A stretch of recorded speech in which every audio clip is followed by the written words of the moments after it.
আমরা গোবিন্দকে কত প্রতিশ্রুতি দিয়ে এসেছি গো মা, এই ভবে আসার আগে কত প্রতিশ্রুতি দিয়েছিলাম। ভজিব বলিয়া কহিয়া আইলে, কহিয়া আইলে, ভুলিলে কি সুখ পাইয়া, কি সুখ পাইয়া। কথা দিয়েছিলাম মা ভগবানকে, তোমার প্রত্যেকটা আইন মেনে চলবো গোবিন্দ। এই অন্ধকার প্রকোষ্ঠ থেকে তুমি আমায় আলোর জগতে নিয়ে যাও। তাকে প্রদত্ত দেওয়া কোনো কথাই পালন করতে পারছি না। এই মায়ার সংসারে আমার পুত্র কন্যা স্ত্রী স্বামী পিতা মাতা সবাইকে আঁকড়ে ধরে প্রকৃত আপনার জন যে তাকেই আমরা ভুলে গেলাম।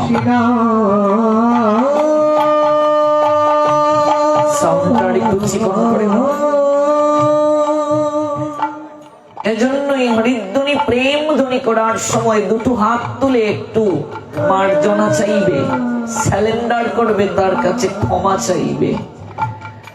হাত তোলা মানে আত্মসমর্পণ। দেখুন গৌরার নিতাই কেমন করে হাত তুলেছেন, কেউ এমন করে হাত তুলে, কেউ এমন করে, কিন্তু কতটুকু তুলতে হয়? গৌর সুন্দর আর নিতাই সুন্দর দেখালেন, এমন করে হাত তুলতে হয়। এই হাত সচল আছে, এরপরও যারা হাত তুলে না লজ্জা পায়, লজ্জা ঘৃণা ভয় তিন থাকতে ধর্ম নাহি হয়। আজকে হাত সচল আছে মা, হাত তুলতে লজ্জা পায়, এমন একদিন সময় আসবে মন চাইলেও আর হাত দুটি তুলতে পারবে না।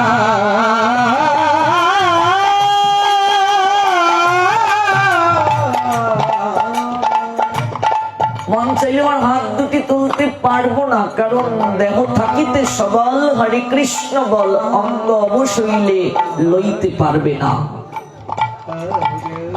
দ্রৌপদী এক হাত তুলে গোবিন্দকে ডেকেছিলেন, বসন প্রার্থনা করেছিলেন, গোবিন্দ সর্বপ্রথমে তাকে বসন দেননি। একাতে নিজেই বসন মানে কাপড়, কাপড় সামলাচ্ছেন, আর একাতে গোবিন্দকে ডাকছেন, গোবিন্দ তাকে কৃপা করেননি। অতঃপর যখন দুটো হাত তুলে দ্রৌপদী গোবিন্দের নিকটে আত্মসমর্পণ করলেন, গোবিন্দ তুমি ছাড়া আমার আর জগতে কেউ নেই, তুমি যদি চাও তাহলে আমার সম্মান রক্ষা করো, আর তুমি যদি চাও আমি বস্ত্রহীন হই, তোমার ইচ্ছে পূরণ হোক প্রভু। গোবিন্দ অনন্ত আকারী বস্ত্রের মাঝে নিজেকে সৃষ্টি করে দ্রৌপদীকে সম্ভ্রম রক্ষা করলেন।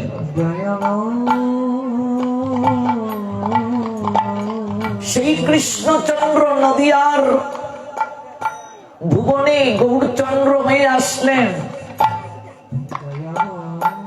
ভক্ত ভগবানের নিকটে যাওয়ার পূর্বে, ভক্ত ভগবানের নিকটে আত্মসমর্পণ করার পূর্বে অনন্তকাল ধরে আমার গৌর হরি, আমার নিতাই চাঁদ দুটো হাত তুলে ডাকছেন আমাদেরকে, ওই সংসারী মানুষ আর কত মায়ার জালে আবদ্ধ থাকবে, একটিবার আমার কাছে আয়।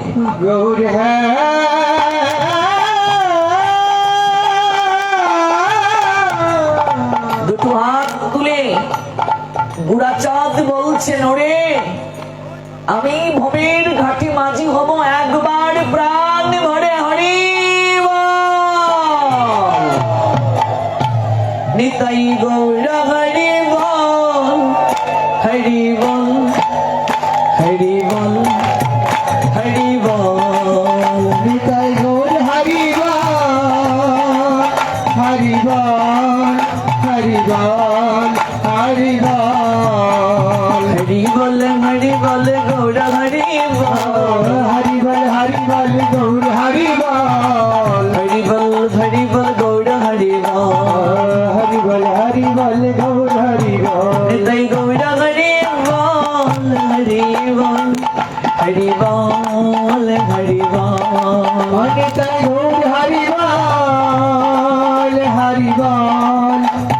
বল হরি বল गौर प्रेमानंदे, गौर प्रेमानंदे, और जोर से प्रेम से गौर प्रेमानंदे। वाह वाह, এই তো মনে হচ্ছে যে গান্ধী চড়া চবাগানের সবাই জেগে উঠেছে। গৌর প্রেমানন্দে, বাহ বাহ বাহ বাহ, হরিনামের মেলা বসেছে। বিশ্ব শান্তি, সর্বজীবের মঙ্গল কামনায় দুদিন ব্যাপী পরমেশ্বর ভগবান শ্রী গোবিন্দের অপ্রাকৃত কথামৃত আস্বাদন করার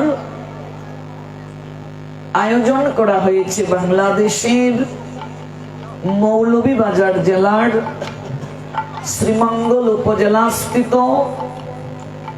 ৯ নং সাতগাঁও ইউনিয়নস্থ গান্ধীছড়া চা বাগানস্থ পরম বৈষ্ণবী শ্রী শ্রী দুর্গা মন্দির প্রাঙ্গণে এই কনকনে ঠান্ডার মাঝে এই যজ্ঞানুষ্ঠানের আজ প্রথম রজনী। আজকের এই অপ্রাকৃত যজ্ঞানুষ্ঠানে প্রচন্ড ঠান্ডাকে উপেক্ষা করে যারা এই সেবা সঙ্গনে উপবেশন করেছেন, আপনাদের প্রত্যেকের রাতুল রাঙ্গা চরণে আমি অভাজন ভক্তিপূর্ণ প্রণতি নিবেদন করছি।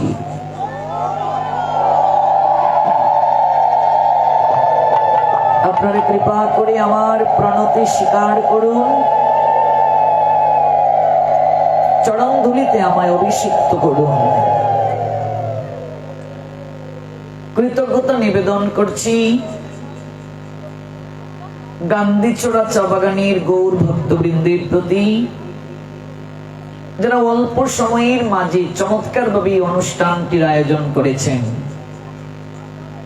করোনার পূর্বে শ্রদ্ধাস্পদেশু কমল কৃষ্ণ প্রভুজি আমার সঙ্গে রুস্তমপুর জোড়াতমাল তলায় আপনাদের এই গান্ধীছড়ায় হরিকথার জন্য অনুরোধ করেছিলেন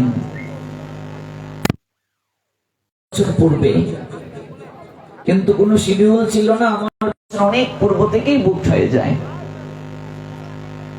অতঃপর আপনাদেরই সন্তোষ প্রভুজি তিনি সাক্ষাৎ করলেন আমার সঙ্গে বিগত কয়েকদিন পূর্বে।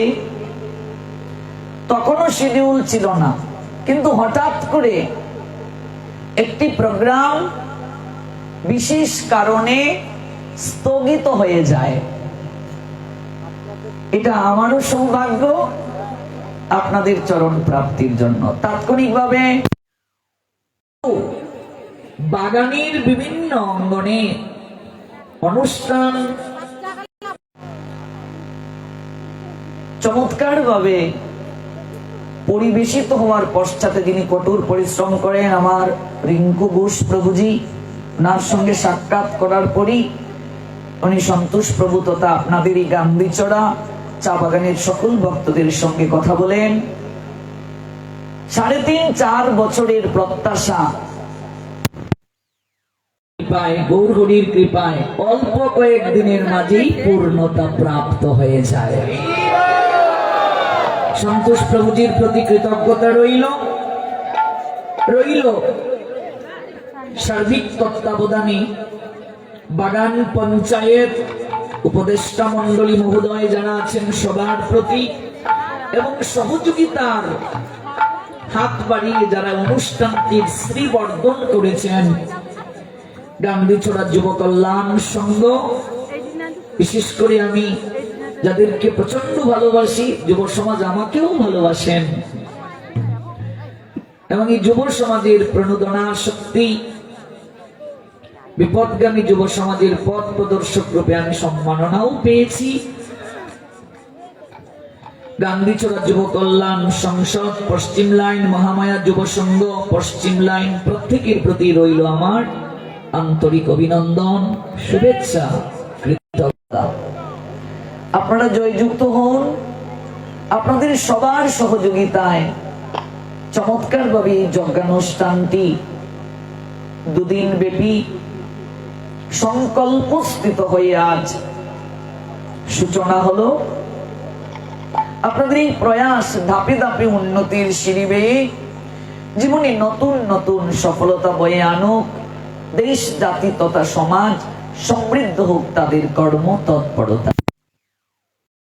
আশেপাশের বাগান থেকে যারা এসেছেন, বিভিন্ন দায়িত্বপ্রাপ্ত লোক যারা আছেন, মেম্বার মহোদয়গণ যারা আছেন,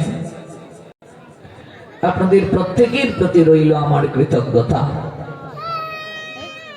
অনলাইনের মাধ্যমে যারা আছেন আমাদের সঙ্গে দেশ এবং দেশের বাহির থেকে, এবং পরবর্তীতে যারা ইউটিউবের মাধ্যমে পুরো প্রোগ্রামটি দেখবেন, এবং এই লাইভ পরিচালনায় আছেন আমাদের বিকাশ কৃষ্ণ দাস প্রভুজি, ওনার সহযোগিতায় যারা অনলাইনে আছেন আমাদের সঙ্গে দেশ এবং দেশের বাহির থেকে, প্রত্যেকের প্রতি রইল এই গান্ধীচড়া চা বাগানের ভক্তবৃন্দের পক্ষ থেকে দেশ দেশের বাহিরের ভক্তদের উদ্দেশ্যে প্রীতি এবং প্রণতি।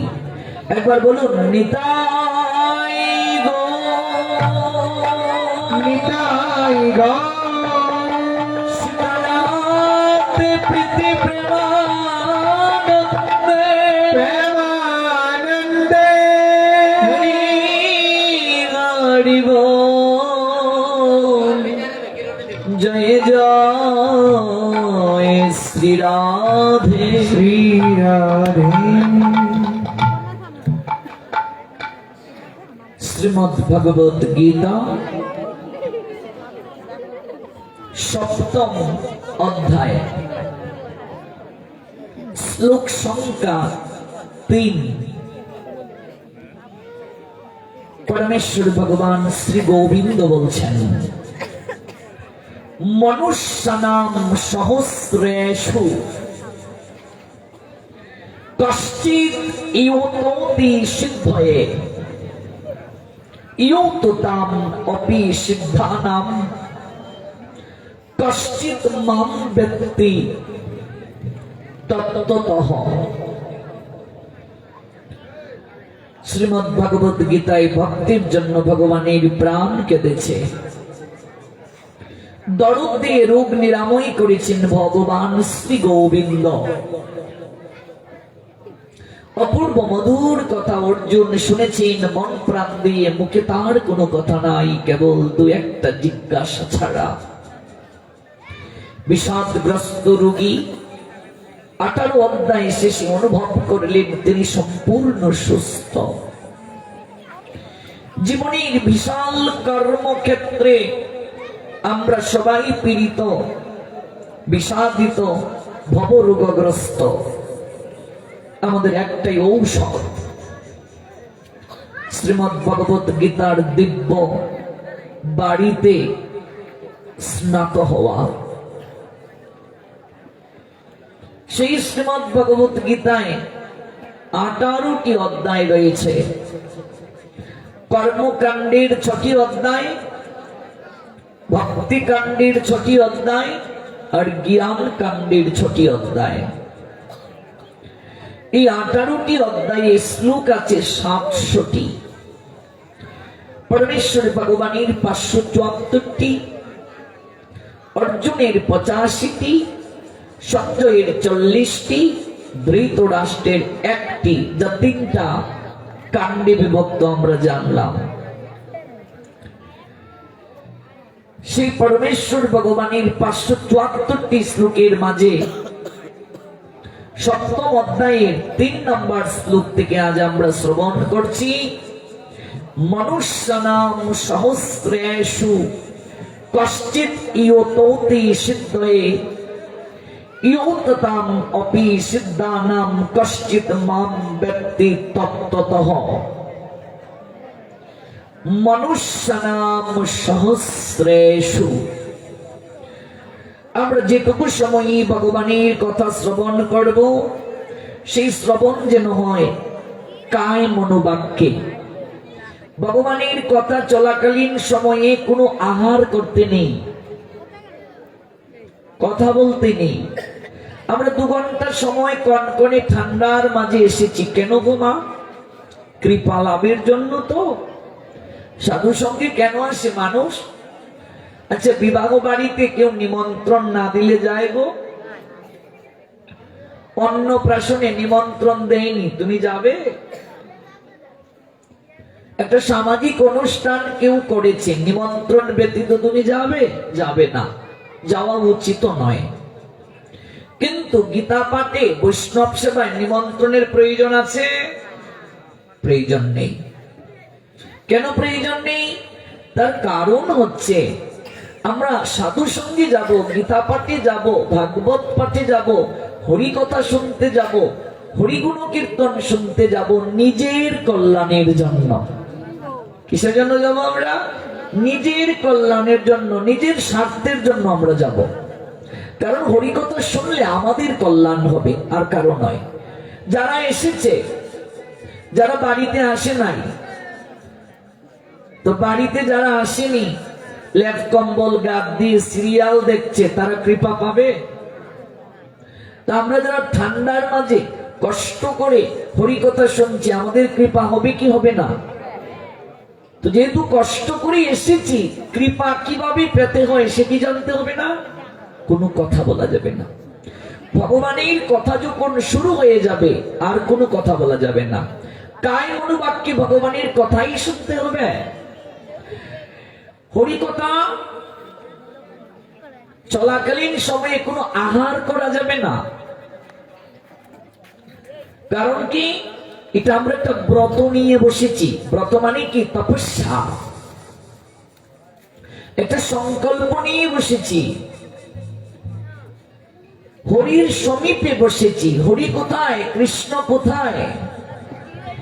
কৃষ্ণ আছেন কৃষ্ণ কথায়। কৃষ্ণ কথা যেখানে, কৃষ্ণও সেখানে।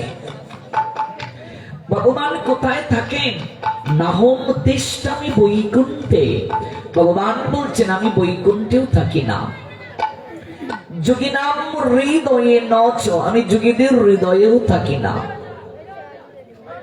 মত ভক্তা যত্র গায়ন্তি তত্র তিষ্ঠামি নারদ। নারদ, জানো আমি থাকি কোথায়? আমার ভক্তগণ যেখানে মিলিত হয়ে আমার কোন কীর্তন করেন, আমি সেই স্থলেই বিরাজ করি।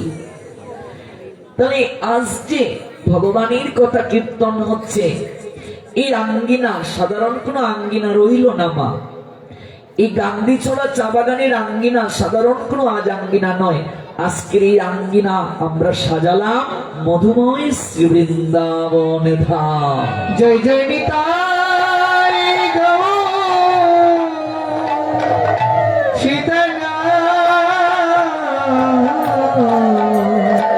প্রেমানন্দে।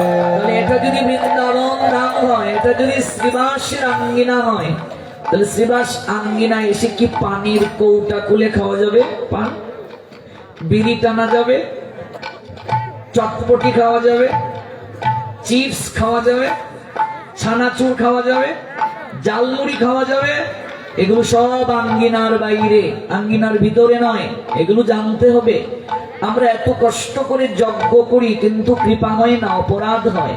দেখবে কীর্তন একদিকে চলছে, আর আঙ্গিনার ভেতরেই চায়ের স্টলে চাও চলছে। শ্রীবাস আঙ্গিনার পবিত্রতা রক্ষা করতে হবে সর্বপ্রথমে। তুমি যেহেতু এটাকে আঙ্গিনা সাজিয়ে ফেলেছ, এটা সাধারণ কোনো জায়গা এখন আর নাই। শ্রীবাস আঙ্গিনার পবিত্রতা নষ্ট করেছিল চাপাল গোপাল।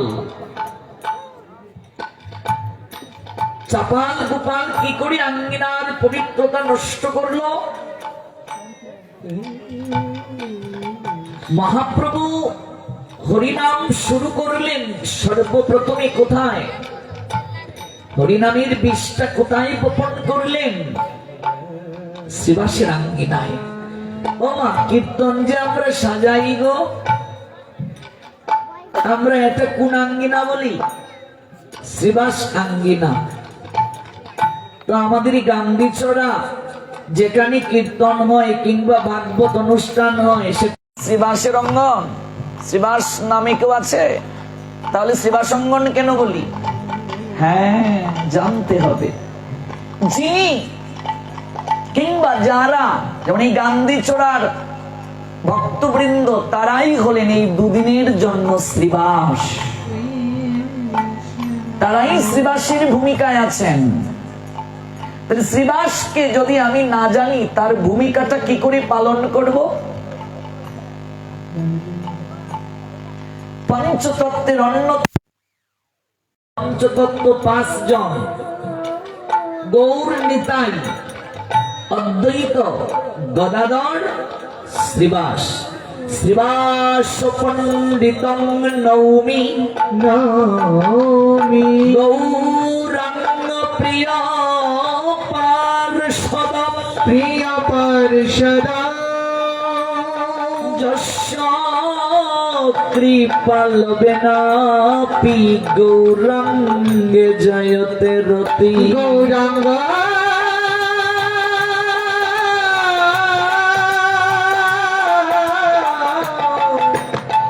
জয়তরতি। প্রিয় পার্ষদ আমার গৌর হরি সাধারণ কোনো পার্ষদ নয়, প্রিয় পার্ষদ।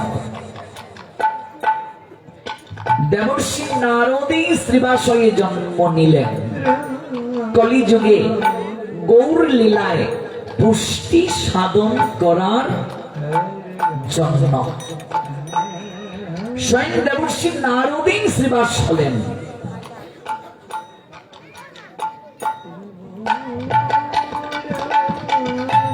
আর এই নারদ সাধু সেবা করে এই নারদ হলেন। চাতুর্মাস্য ব্রতে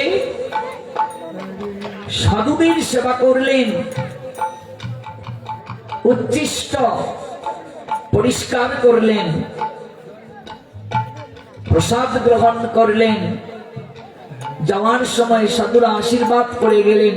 নারদ দাসীর পুত্র ছিলেন, সেই দাসীর পুত্র থেকে তিনি নারদ হলেন। জগতের সর্বশ্রেষ্ঠ প্রাপ্তি কি জানো মা?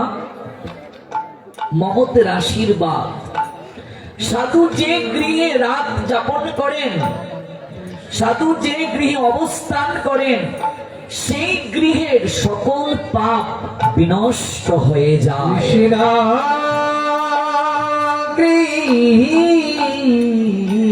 বহু জন্মের ভাগ্য থাকলে বৈষ্ণব আসিয়া মিলে, সবার সৌভাগ্য হয় না বৈষ্ণবের সেবা করা, সাধু সেবা করা। সবার ভাগ্য হয় না গৃহে সাধুকে রাখা। আর শুধু গৃহে সাধু থাকলে হবে না, আসলে হবে না, তার সেবা করতে হবে। আমি যেভাবে থাকি, আমি যা আহার করি, যদি আমি সদাচারী না হই, তাহলে তো সাধু তা গ্রহণ করবেন না। আমার দুর্ভাগ্য যে আমি নিজে রন্ধন করে সাধু সেবা করতে পারলাম না। আমার এই দেহ, আমার এই মন, আমার এই অঙ্গ প্রত্যঙ্গ গুরু সেবায়, বৈষ্ণব সেবায়, ভগবানের সেবায় লাগলো না। কিন্তু আমি যা করতে পারি তা তো করবো, যেটুকু করা যায় সেবা। জানি বৈষ্ণব সেবা নিস্তার পেয়েছে কেবা। এই জগতে কলিযুগে সাধু সেবা, বৈষ্ণব সেবা ছাড়া কস্মিন কালেও কৃষ্ণ কৃপা প্রাপ্তি সম্ভব নয়। মহাপ্রভু জানিয়ে দিলেন, জীবে দয়া নামে রুচি, বৈষ্ণব সেবন, ইহা হতে ধর্ম আর নাহি সনাতন। কলিযুগে একমাত্র সাধু সেবা আর হরিনাম নামে যদি রুচি থাকে আমাদের, বৈষ্ণবের সেবা যদি আমরা করতে পারি, সেবায় বন্দী করা যায় সবাইকে গোমা, তাহলে উদ্ধার প্রাপ্তি সম্ভব। আমরা সংসারী মানুষ, অন্তত বছরে 2 বার হলেও সাধুদের আমাদের গৃহে আনয়ন করা দরকার, রাত যাপন করা দরকার। সাধুরা গৃহে থাকলে কি করবেন? কুবাক্য বলবেন, খারাপ কথা বলবেন, তারা হরি কথা বলবেন।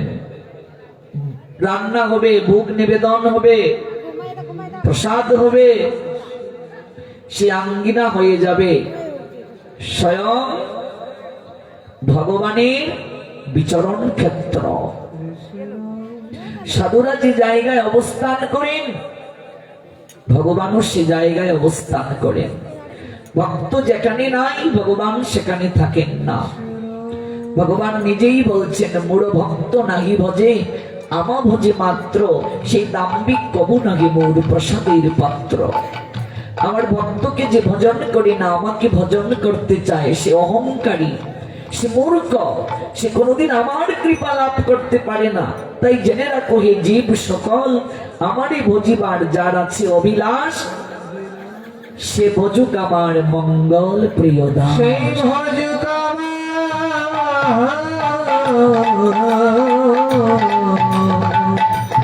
মঙ্গল প্রিয় দাস। সারা বাংলায় ঘুরতে যাই, কত কত অট্টালিকা আছে গো মা, কিন্তু ভগবানের থাকার জায়গা নাই।